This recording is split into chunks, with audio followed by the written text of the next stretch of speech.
I get this question all the time, and I think it's something that we all really worry about. What if I can't take care of my elderly parents, whether it's financially or mostly emotionally and physically? What happens then? This is a question that many people ask themselves, and I get it all the time. The good news is that you do have options, and I'm here to talk about them. I'm Mitch with Premier Companion Care Services, here to answer your questions about home care. Keep watching this video. I'm going to help you decide what to do next. If you're considering home care as an option for your loved one's care, then check out my playlist. It should have everything you need to know. All right, so the first big question is, why is caring for an aging parent so difficult? Truthfully, there's a lot that goes into this question, but from my experience, I think a lot of it really comes down to the shift in the parent and child dynamic. Your parents had been taking care of you your entire life, and you were always their child, but now that dynamic is shifting. It's also really common to experience emotional and physical burnout during this time too. Now, keep in mind, during all this, your parents may also have complex medical needs that you're just not equipped to handle. Plus, let's not forget, you have your own life too. You have work, you have familial responsibilities, you might have your own kids to take care of as well. You have a spouse and a household to run. All of these things are now falling by the wayside because you are with your parents taking care of them. Now, again, you might be able to spend a couple hours per day, but can you really spend all day long if your parents need that? These are all serious considerations that you need to make. Second question that I most commonly get is, when do I know it's time to get help? First and foremost, if your parents' health and safety is at risk, it's time to get help. If your parents are getting up in the middle of the night, if they've had recent falls, if they're missing medications, if they're not getting proper nutrition or hydration, anything like that, it's time to get help. You cannot compromise your parents' health and safety thinking that I got this, I can do it all, when in reality, you just can't because there's not enough of you to go around. This kind of leads us to the second point that I tell people. This is leading to the neglect of your own mental and physical health. A lot of times I get kids who are calling me in for their parents and they haven't been home in 2 weeks. They haven't seen their own kids in a week and a half. They can't remember the last time they went food shopping or just sat with their spouse, took some time to themselves, took a vacation. They are just totally locked into their parents. Again, I think that at that point, you're neglecting your own self-care, and you can't help another person put on their oxygen mask if you don't put yours on first. You need to take care of yourself too. You can't give from an empty cup. And finally, is this straining your other relationships? There's only one of you, and there's two sides in this equation: your own personal life and your perceived obligations towards your parents. So if you're not in a happy medium between the both of them, and you see that one side is starting to get annoyed or irritated with you, it's absolutely time to ask for help.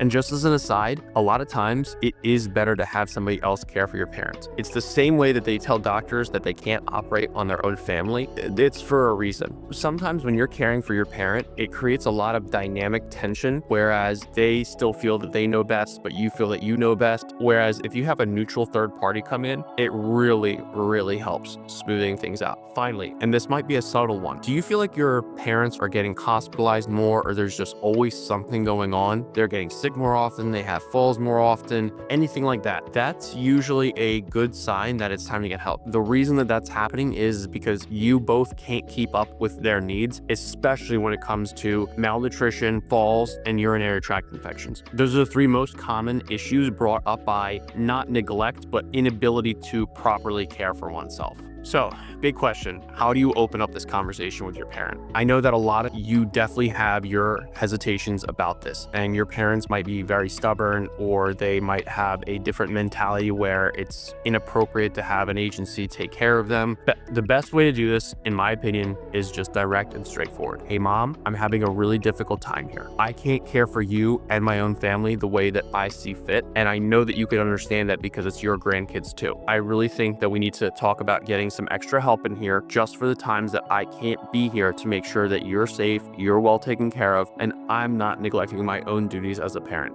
That being said, you want to be straightforward, but always be empathetic and open to hearing their side. That you might get initial pushback. That's okay, and that's pretty common. I promise you. If you approach this in a cool manner, rationally, without getting overly heated, a lot of times this is going to work out the way that exactly that you hoped for. Now, if you need help breaking up this conversation, or you need help with giving details or arguments or anything like that, you could always ask your provider to help you out with that too. We are very frequently tasked with talking to to all family members. And a lot of my job is just that. I come in, I sit down with the family, I talk them through it, answer any kind of logistical questions, sit there emotionally with them, and help them come to the realization that this is best for everybody. It's not an easy conversation, but a lot of times I feel that it helps to have that neutral third party come in. If you do have siblings, get them involved, get them on the same page. If your siblings are on the same page as you and can help to talk to your parents, absolutely utilize them. If you want an agency to talk to your siblings first, or if you guys have a team meeting beforehand, I do plenty of those too. I will sit down with all siblings and all parties involved, come up with a game plan. I find a lot of times that that's extremely helpful when all the siblings come together and then bring the case to mom and dad about why they need to do this service. And so the final question I get a lot of times is, what are my options for elder care? So now that we've had that difficult conversation and we're all on board about what your parent needs, what level of care would be best for them? Whether that's a senior living community or a independent living facility, or you want to hire home care for the home. How independent are they? How at risk are they? Meaning how complicated is their medical issues and how much support do they need? And also, what is this looking like financially? A lot of people find a senior living community extremely attractive because it's an entire facility or community built around senior care, not just medical, but also emotional, physical, and mental. Finally, home care. A lot of times, home care is the kind of golden middle ground here. Parents have hesitation of moving in with you, and they have hesitation of moving into a senior living community. They want their own normalcy, their own independence, and their own privacy. And a lot of times they feel like they're giving up that with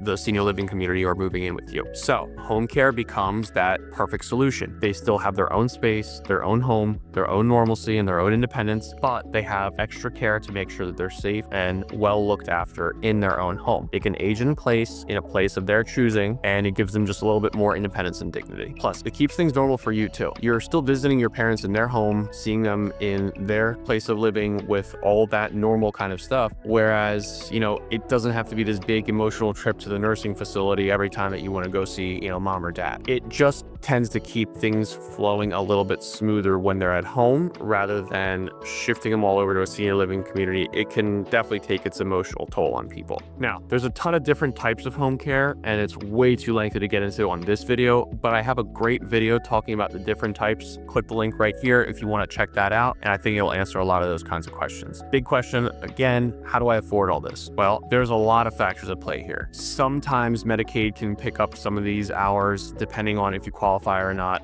If you're a veteran, you might be qualified for certain hours based off of service connection. If you have long-term care insurance, or if you're pooling money, assets, there's a lot that goes into that financially. It is affordable. Best course of action, call a provider and ask them. They can absolutely help you navigate how to afford all of this. Finally, how do you take care of yourself during this transition? Be kind to yourself. Number one, this is a big transition. There's a lot of not only physical and mental tasks here, but a lot of emotional taxation on you. A lot of dynamic changes, a lot of tension, and a lot of hard conversations. Be kind and be courteous to yourself first and foremost. Give yourself some slack. This isn't easy for anybody. And the reason that we exist as an agency and why thousands of agencies exist is really for this. If there wasn't a need and this wasn't hard, then we wouldn't be here. So just understand that you're not alone. This is totally normal to feel overwhelmed, and you will get through this. I promise. I've helped thousands of families get through this, and I can help you too.